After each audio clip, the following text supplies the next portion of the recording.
Halo semuanya, Assalamualaikum warahmatullahi wabarakatuh. Gimana nih kabarnya teman-teman semua? Udah lama nggak ketemu nih. Sudah lama di rumah ya, hampir 2 tahun kita di rumah. Kebanyakan work from home sama study from home nih. Nah, kira-kira apa yang kalian lakuin selama karantin di rumah, selama work from home ataupun study from home? Kalau aku sih jujur nih, kalau boleh sharing ya, cuma sih cuma scroll social media, habisin waktu rebahan, mungkin ngerjain tugas dari dosen yang susah banget. Kemudian juga akhir-akhir ini suka sering baca-baca buku sih, e-book ataupun buku-buku yang lain. Sama sedikit belajar tentang cryptocurrency. Jadi cryptocurrency sendiri kalian apa nih menurut kalian? Apa yang pertama kali ada di pikiran kalian ketika aku ngomong cryptocurrency? Tapi sebelum kita lanjut nih membahas tentang cryptocurrency, izinkan aku memperkenalkan diri. Nama saya Kofidatur Rofiah, NIM B100-19557 dari Fakultas Ekonomi dan Bisnis Universitas Muhammadiyah Surakarta. Oke, kita lanjut nih membahas tentang cryptocurrency. Cryptocurrency sendiri ini adalah mata uang digital yang dulu pada tahun 19-an, late 19, digunakan sebagai cash money, kemudian berubah menjadi sekitar tahun 1980-an atau kurang lebih ya seperti itu. Sorry kalau aku salah. Nanti kalau kalian mau membenarkan boleh di drop di komen bawah ya. Mulai tahun late 19, cryptocurrency ini menjadi money atau mata uang digital. Dan kemudian boomingnya baru tahun 2009 munculnya Bitcoin oleh seorang anonim cryptoglyph atau orang-orang bisa menyebutnya Nakamoto. Nah, si Nakamoto ini bukan nama asli, ini adalah nama yang diberikan para pengguna Bitcoin atau Bitcoin user kepada penemunya. Baru setelah Bitcoin muncul ini, cryptocurrency mulai menyebar di seluruh dunia, mulai terkenal.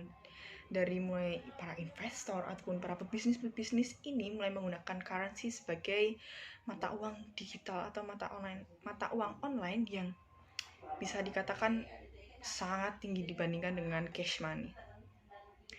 Dan currency sendiri ini masuk di Indonesia awal 2000-an atau 2010-an. Nah, saya juga belum melakukan riset lebih lanjut tentang tahun berapa sih si currency ini atau Bitcoin ini masuk ke Indonesia. Oh ya, sebelum kita lanjut, maksud saya currency sendiri ini memiliki banyak sekali jenis, mulai dari Ethereum dan Bitcoin seperti yang paling terkenal, ada Shiba Inu, ada banyak lagi, nanti bisa kalian searching sendiri, browsing sendiri. Nah, mulai masuk currency di Indonesia ini memunculkan banyak pro dan kontra nih. Sedangkan currency sendiri ini tidak memiliki payung hukum yang sah di Indonesia, secara Indonesia adalah negara hukum. Seperti itu. Namun di sini kita tidak akan membahas cryptocurrency dari sudut pandang hukum, melainkan cryptocurrency dari sudut ekonomi atau ya bisa dikatakan dari sudut pemasaran lah ya. Nah, munculnya currency ini menuai banyak sekali masalah atau menimbulkan urgensi yang sangat-sangat luar biasa ya. Mulai dari munculnya currency sendiri ini membawa banyak perubahan. Ada perubahan positif, tapi lebih banyak perubahan positif sih ya. Si currency sendiri ini membuat orang-orang tuh mulai minat. Nah, di sini munculnya masalah ini membuat saya tertarik untuk membahas cryptocurrency ini menjadi sebuah penelitian yang lebih lanjut. Salah satu masalah yang akan saya bahas adalah apa sih yang melatar belakangi masyarakat ini memilih currency, apa yang menyebabkan mereka ini memilih currency seperti itu. Apakah ada faktor-faktor di belakangnya, dan apakah faktor-faktor ini akan berkaitan satu dengan yang lainnya, ataukah hanya sekedar menjadi penggenap ataupun sebagai alasan saja. Mungkin di sini akan saya klasifikasi menjadi dua faktor, yaitu faktor internal dan faktor eksternal. Mungkin dari faktor internal sendiri, faktor yang muncul atau faktor yang dari dalam diri manusia itu dari orang ini, misal seperti adanya rasa ingin sama dengan yang lain, kemudian adanya pengakuan sosial oleh orang-orang di lingkungannya atau di kelompok itu, kemudian adanya rasa ingin mencari tahu yang lebih, apa apa nih, seperti itu.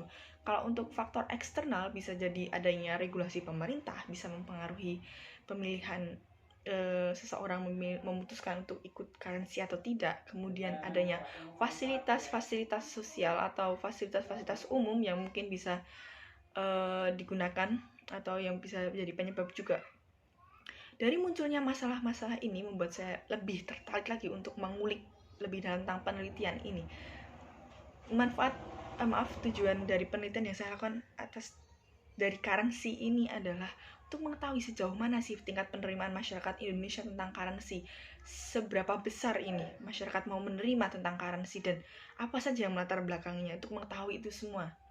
Dan itulah menjadi tujuan saya untuk mengetahui lebih lanjut tentang currency ini. Kemudian manfaat dari penelitian yang akan saya bawakan ini diharapkan agar dapat membuka peluang studi lebih lanjut. Maaf, kameranya bergeser. Kita lanjutkan. Manfaat dari penelitian ini diharapkan menjadi salah satu pintu atau salah satu wadah untuk para peneliti atau orang-orang selanjutnya meneliti tentang currency juga, bisa menjadi salah satu contoh atau salah satu acuan juga bisa. Kemudian manfaat ini juga penelitian ini juga bermanfaat agar bisa mengembangkan ilmu-ilmu yang sebelumnya tidak pernah diteliti, kemudian muncul ini menjadi wadah diskusi. Nah, seperti itu, menjadi wadah diskusi, kemudian dilakukan penelitian yang lebih lanjut dan menjadi sesuatu yang mungkin akan bermanfaat bagi kita atau bermanfaat bagi pemerintah untuk membuatkan regulasi yang lebih mantap tentang currency. Nah, seperti itu sedikit tentang topik penelitian saya tentang level acceptance of currency di Indonesia tentunya. Okay, last but not least, I want to say thank you to all you listening this video. Terima kasih semuanya.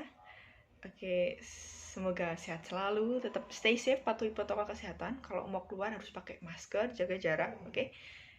Jaga jarak sama mantan, gak usah deket-deket sama mantan. Oke?